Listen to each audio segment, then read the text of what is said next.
Imagine-toi un homme de 80 ans qui vient juste de mourir. C'est un homme qui a bien gagné sa vie. Il a réussi à élever ses enfants, il a payé ses factures, il les a logés, il les a nourris, il a payé leurs études, il a évité les problèmes, il a eu un bon comportement avec ses voisins, avec sa famille. Il a même réussi à construire un héritage, il a laissé tout ça à sa famille. Et comme j'ai dit, il vient de mourir. À ce moment-là, on l'amène et on lui fait visiter une bibliothèque. On lui fait visiter une bibliothèque, on lui dit, et lui dit, mais qu'est-ce que c'est ça? Et il regarde et il dit, ce sont tes livres. Il dit, mais j'ai jamais écrit de livre. Il dit, non, ça, c'est tous les livres que tu aurais pu écrire. Et là, il comprend pas. Il regarde, prend le premier livre et il voit que ce livre-là, il y a le livre et il y a qu'est-ce qu'il aurait pu faire avec. Il aurait pu changer des milliers de vies. Un autre livre où il aurait pu devenir une référence et contribuer positivement à un changement dans une industrie. Et ainsi de suite. Il lit, il regarde les livres et il voit tout ce qu'il aurait pu faire avec.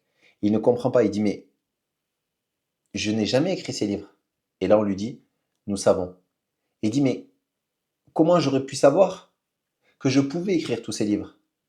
Et à ce moment-là, on va lui le confronter quelque part à sa responsabilité. On va lui dire, mais pourtant, tu as ressenti au fond de toi quand tu n'étais pas à ta place, quand tu faisais un travail seulement pour gagner de l'argent, quand tu sentais que tu n'étais pas en train de déployer tes ailes, que tu étais, comme aurait dit un certain rappeur, un aigle au milieu des pigeons.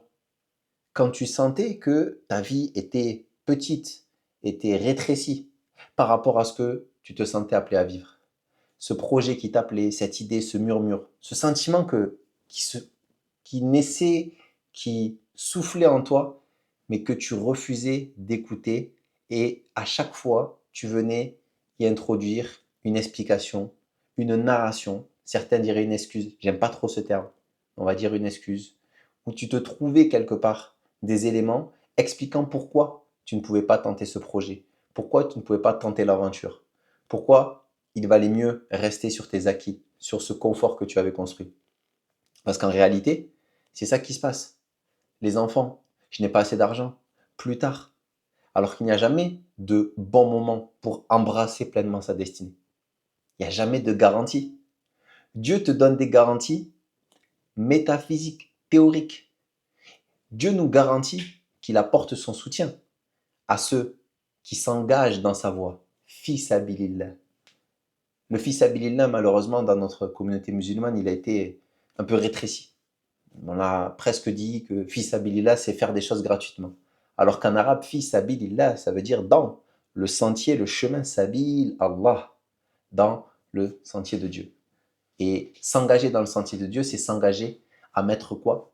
À mettre en œuvre le don, le potentiel que Dieu a placé en nous. En islam, on le dit. Et je pense que les chrétiens le disent et dans d'autres religions, dans d'autres traditions, on le dit, on le pense. Dieu fait tout avec mesure, avec précision, avec sagesse. Dieu ne confie pas quelque chose qu'une âme n'est pas capable de supporter et d'amener jusqu'au bout. Mais c'est le libre arbitre qui laisse à la personne le choix de refuser ou d'accepter, d'embrasser complètement cette mission. Chacun a le libre arbitre. Mais le libre arbitre n'enlève pas la responsabilité. C'est d'ailleurs pour ça qu'il y a un jugement. C'est parce que nous sommes libres de nos choix. Nous sommes libres de nos choix, mais ces choix engagent notre responsabilité.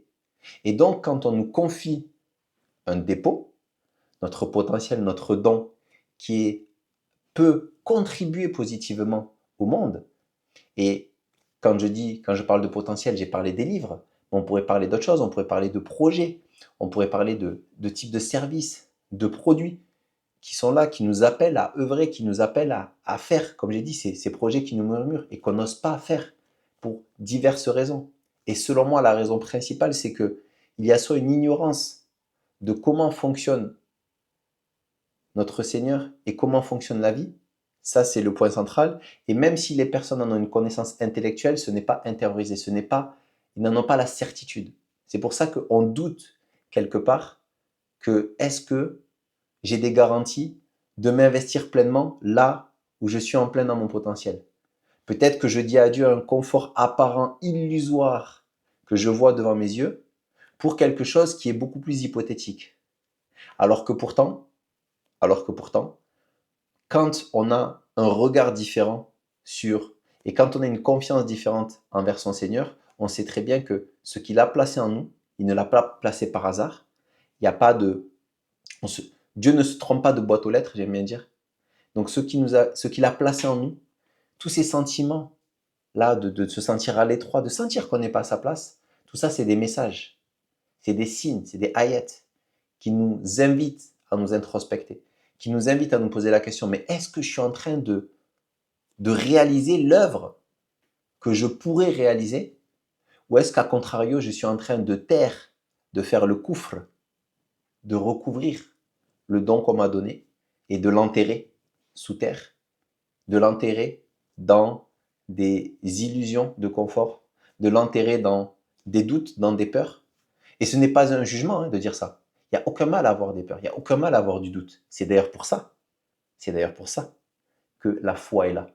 La foi est censée venir mettre de la sérénité, de la sécurité. N'y a-t-il pas un verset qui dit Ya ayyatuhal nafsul mutma'inna, ô toi âme apaisée, sereine. C'est vers ça que nous invite la foi. La foi nous invite à avoir une confiance totale en ce que le Seigneur a placé en nous. Parce que ce qu'il a placé en nous, c'est ce qui va nous permettre d'aller au plus haut de la réalisation de ce qu'on peut faire en ce bas monde.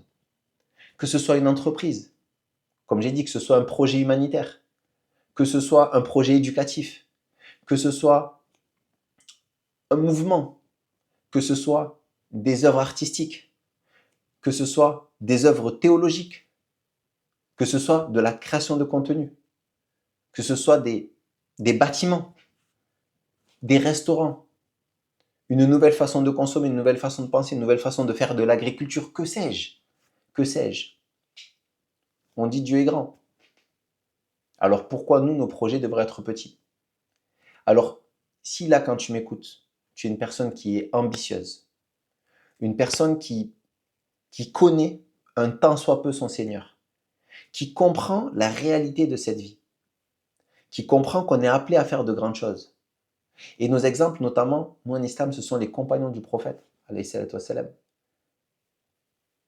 qui ont réalisé des choses immenses en rapport aux moyens qu'ils avaient.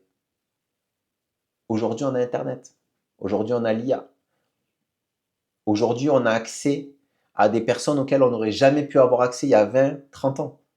Des spécialistes de tel ou tel domaine. Mais surtout, au-delà de ça, on sait ou pas si on est à notre place. Pardon, on sait si on est ou pas à notre place. On sait si on est ou pas en train de déployer ce potentiel. Parce que c'est ça ce qui se passe à l'intérieur de nous. Quand on ne le fait pas, quand on est quelque part en train de trahir le dépôt qui a été mis en nous, excusez-moi le terme, ça peut un peu choquer, mais c'est tel que je le vois. Quand je dis trahir, c'est le fait justement de ne pas répondre à l'appel qui a été mis à l'intérieur de nous, et bien nécessairement, on va commencer à souffrir. Il va y avoir de la frustration, il va y avoir de l'aigreur, il peut y avoir même du cynisme, de la jalousie. Parce que quand on voit les autres qui ont eu quelque part la foi et le courage de le faire, en fait, on n'a rien contre eux directement, mais c'est qu'ils nous rappellent à chaque fois que nous, on ne l'a pas fait. Et c'est violent pour une âme de voir cela. C'est violent de voir pour une âme que, avec des moyens similaires, avec une situation de vie similaire, avec peut-être même une situation de vie qui est plus compliquée, en apparence en tout cas, la personne a fait justement ce choix. Et c'est ça, quelque part, qui distingue les héros des gens lambda. C'est ça, dans les films de héros, qu'est-ce qui se passe? À un moment donné, le héros, il se pose la question. Il hésite.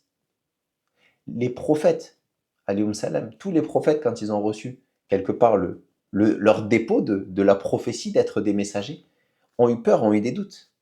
Mais justement, la foi et le courage leur a permis de transcender ces doutes pour réaliser l'œuvre pour laquelle ils ont été envoyés.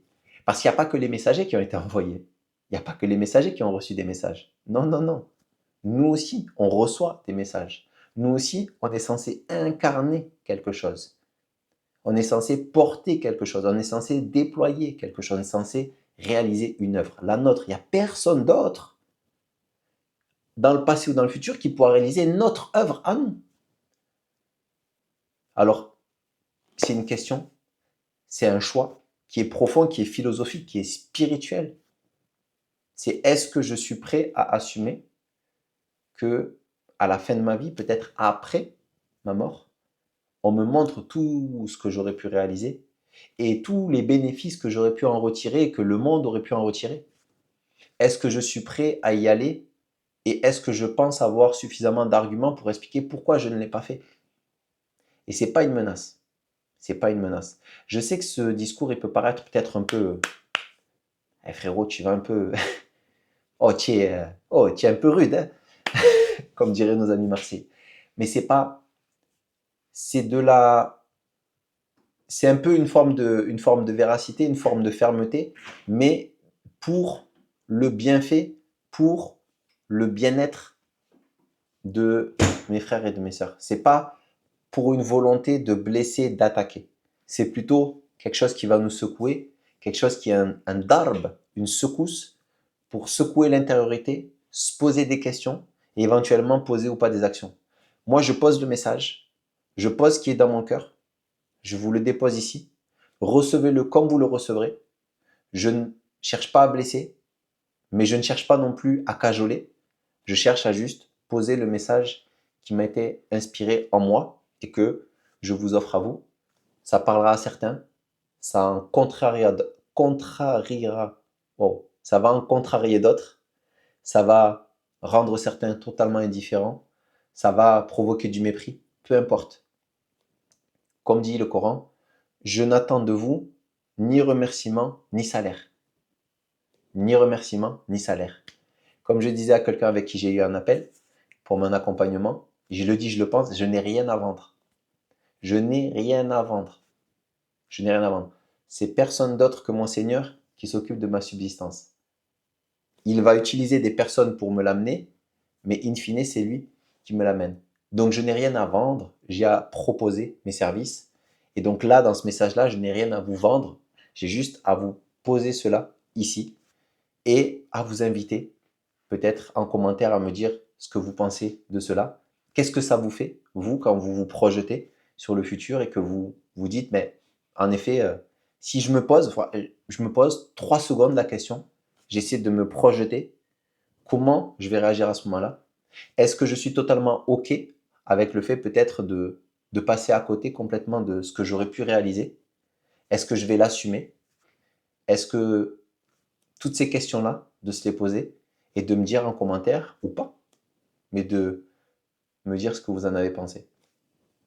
À bientôt.